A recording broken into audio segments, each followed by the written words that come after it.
και μετά βάνεις το πάτο. Και πώς τα έχεις κάνει αυτό έτσι? Έλεος, τι είναι δεν πιάνω σωστά? Συγγνώμη, αφεντικό, έχω τις μαύρες μου. Άσε με τρελέκα, είμαι εδώ από τις 5 το πρωί και έρθεις εσύ να μου μιλήσεις για βάσανα. Δεν είναι εγώ, αφεντικό, το κερί πώς το βάνω. Κάθε φορά μου μπαίνει λάθος και γίνεται από τσεχάλια. Τελευταία φορά λέγω, άμα δεν μπορείς θα πάρω άλλο. Πρώτα παίρνεις το σπάγκο και βάνεις ψηλά το κερί από το λιάει. Να είσαι καλά, αφεντικό. Απλά τώρα τελευταία δεν πάνε καλά τα πράγματα με τη Χρύσα. Ο πατέρας λέει δεν με θέλει για γαμπρό και δεν κάνω για την κόρη και είμαι φτωχός. Άντε, πάνε τώρα σπιτάκι σου να ξαπιστάεις και έλα αύριο πρωί να φτιάξουμε ένα ζευγάρι για τη ματέρα. Να είσαι καλά, αφεντικό. Είσαι φυσική καρδιά. Όταν θες. Βρεάει φύγει από εκεί. Καλά. Θα μου πεις εμένα και του Λαύρο. Στεφανό με τζούμπρα μου. Σάμαρε, τι αγγέλο. Ποιο αγγέλο, αυτό είναι ακόμα κούτσικο. Τι λενιό παντρεύω, το παιδί του Πανικόλα. Πιανού, του συγχωρεμένου. Του συγχωρεμένου. Ένα παιδί, κλείσε με και πάνω. Και πού σε, πολλά λεφτά. Τι λες, ρε Γιώργη. Μπράβο, μπράβο, να σου ζήσει. Να σου ζήσω ρε Γιώργη. Απ' εμένα τι θες? Δεν έχουν ένα καλό ζευγάρι να την παντρέψει την κοπέλα. Μπορείς να μου σάσεις ένα δερμάτινο. Εννοείται βρεσί Γιώργη. Θα στο κάνω τώρα και για το γάμο. Θα στο έχω έτοιμο την Τετάρτη. Να είσαι καλά, Σταύρο. Θα περάσει την Τετάρτη.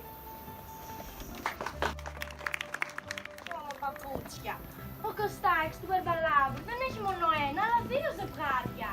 Καμάρι μου, αλλά εσύ έχεις παπούτσια που παίξεις. Και δεν έχουμε λεφτά για άλλο ζευγάρι. Το ξέρεις ότι και δεν πήγε καλά. Ναι, αλλά το ποδάρι μου έχει μεγαλώσει. Άσε που έχουν εκείνοι δύο τρύπες, σαν μεσαπέρα. Άγια ρε Βασίλο. Είπα μέσα με το σάσο ένα ζευγάρι λαστιανιά παπούτσα. Και θα σου κάνω και σκόντο που λέει ο λόγος. Να μου ρε Σταύρο μου, αλλά μόνο σε κοιτάζει μου έχει απομείνει. Τι παπούτσι να φτιάξουμε. Κάθε κάνουμε για το παιδί μου ρε Βασίλο. Άγια.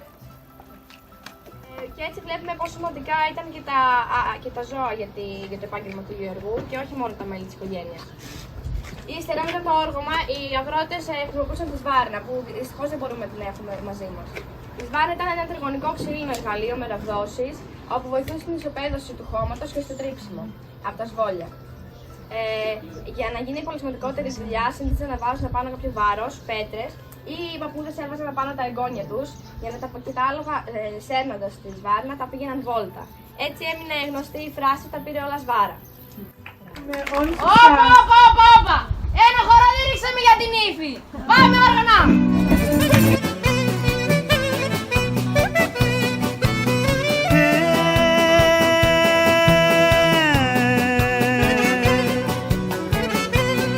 Στου παιδιού μας τη χαρά σφάξαμε ένα κόκορα.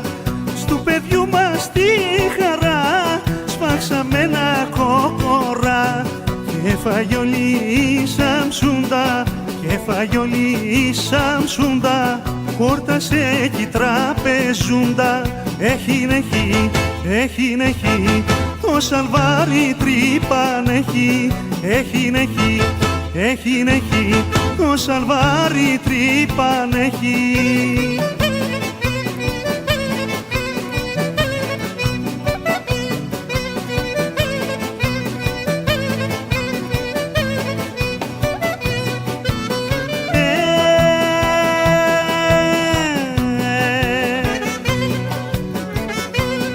Το μάθατε τι έγινε, γειτόνισε στη νύχτα. Το μάθατε τι έγινε, γειτόνισε στη νύχτα. Μας κλέψανε τον Ντετζερί, μας κλέψανε τον Ντετζερί.